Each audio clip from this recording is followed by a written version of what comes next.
Hi Aquarius, welcome to Higher Source Tarot for your Is It in the Cards? Love Tarot and Oracle card reading for October 2024. This is a love reading for all Aquarius. Sun, Moon, Rising, and Venus. All right, we'll start off with a couple of Oracle cards here. Then we'll consult the Tarot. Midnight. I like this. The most magical hour of all. When the clock strikes 12, I feel like for somebody here, you have a turning point in your love life. The hour of midnight may be important, but I do feel like it's more about just that turning point, starting on a new page, on a new day, dawn of a new day.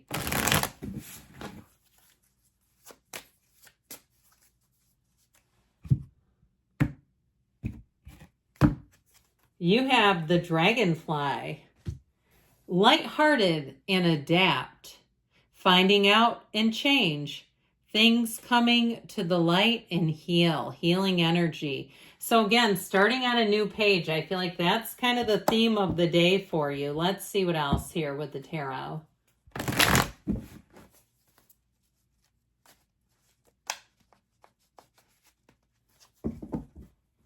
All right, 3 cards to represent your energy, 3 cards for the person you are attracting, 3 cards in the advice. Your energy, the 10 of Cups, Judgment, I love it, and the 5 of Pentacles. Their energy, the Lovers, the Magician, and the Knight of Pentacles. The advice is the Hierophant, the Devil. Oh God, when those two show up. Now this is advice, it's not the outcome. And the 9 of Swords. You got quite a few major arcana here. We have 5 out of 9 cards. That's significant. More than half the reading is major arcana. We have 2 archangels, Gabriel and Raphael. Now, I mentioned I love it when these two show up together. They're an interesting duo. I'll see something similar. But the Hierophant holds up his hand and says, be still and know. The Devil shows up and says, hey, let me control things. Let me codepend all over you. Let me negate things. He's old patterns. Okay, so we've got to do something about these two. Let's put them over here and this one over here. It really is about being able to trust yourself, about being able to trust a situation in terms of love, walking away from an old pattern, something about this. I feel like you have a tipping point coming in here, Aquarius. Now, notice something too, the way that they have their arms outstretched towards the sky. It's an important symbol when you see that in the tarot.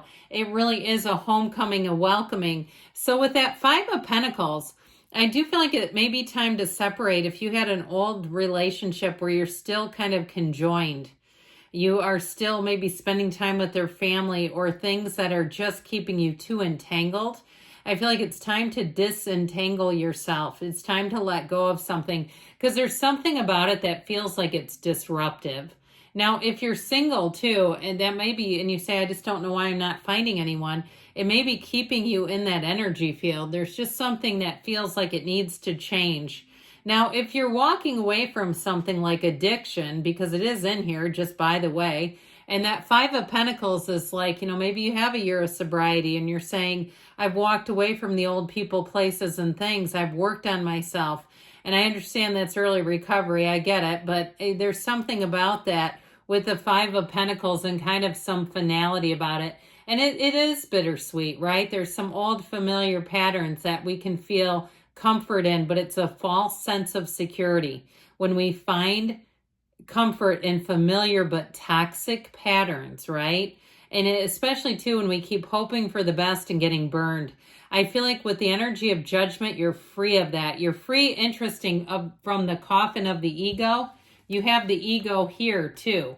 There's something about freeing yourself up. Now, if it's old tapes, you know what I mean by old tapes? That old crap that runs through our heads that maybe someone in your upbringing or, could have been a parent, a teacher, an ex, somebody who gave you, their opinion of you, and it created some low self-worth. I feel like it's time to be free of that, whatever it is, because that 10 of Cups says there's a homecoming, yes, but it's perfection. It is really being able to trust. And for some, I feel like that's going to be kind of a challenge. being able to be easy and free enough to trust in somebody who's trustworthy. Because sometimes too, when we're used to a certain type of personality that is dysfunctional, it almost seems wrong to be with the person who's healthy. So I feel like you're going to have a whole new way about you. It's wonderful. And whoever this is, I like them. I see no downside. This represents their energy, bringing heaven to earth. I heard lightning strike. I feel like there's going to be something about that. Perhaps you're in a storm together, or you meet them on a day, or you're on a dating app and you decide, you go out in the rain and you decide, heck this, I'm going to pick up a, soup to go and sit inside and look at my dating app, and there they are.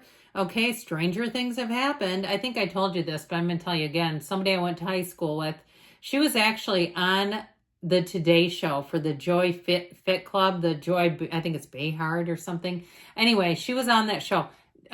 Never married. She was in her 40s. She opened a dating app 2.5 hours away from where she lived on a work trip. Guess where she lives now? 2.5 hours away. She married a guy off of that thing.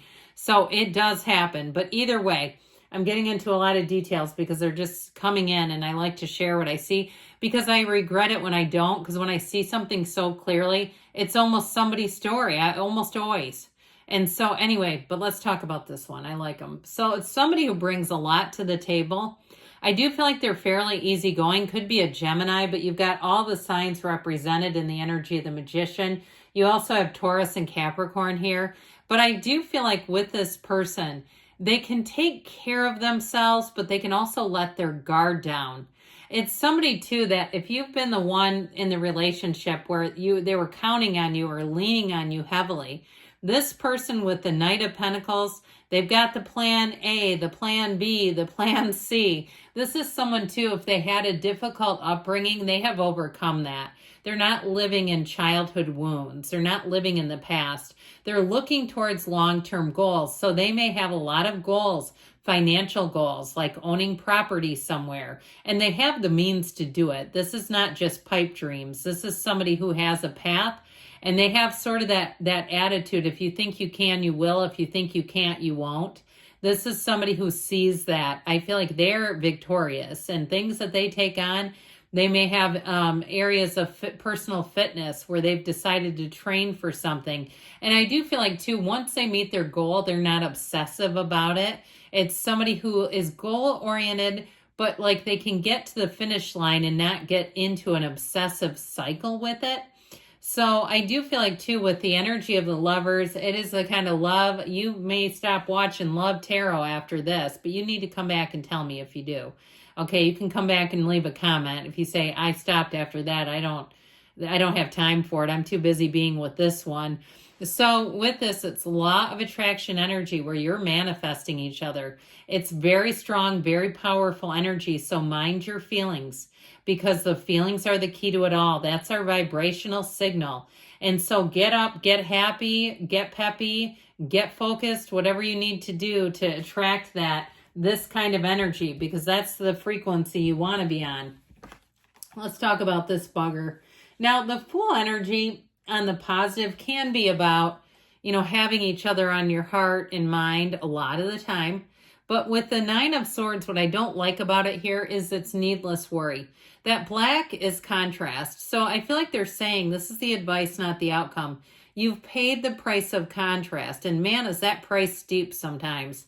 The heartache, the heartbreak that you may have known, it's time to be done with that. But the key to it all, and I should have pointed this out too, there's a lot of, with the Devil and the cards that are here, there's a lot of similarities in the artwork for a reason. And I feel like they're saying it's time to break free of old patterns, chains that bind you, fears, because these are fears too. They aren't even necessarily situations. Now, sometimes they are fears that are coming from a circumstance, and I get it here. But I feel like with this Hierophant, it's time to live in honesty, trust, and devotion. You have unity here. And so I feel like it'll finally be that tipping point that takes you out of that old codependent energy. If you've never read it, Codependent No More is a great book, especially for people that think they have this thing that Facebook and other social media channels made up. They call it high functioning anxiety. I'm a a licensed clinical social worker. That describes codependence when you see the traits of it. So if you relate to that, try that book. You might like it. You can get it at the library. Melody Beatty. Okay. Ask for help from others. So with this, the matchmaker of the tarot, if you're fumbling around on a dating app, it might be time to ask a friend. You've got big, happy changes. You may have somebody who set you up too. Ask your angels. So their guidance systems, they're looking to find joy for you, to help you along the way. Take action. And you've got don't stop. Yes, it's in the cards, Aquarius. I love you too, and I'll be back again soon.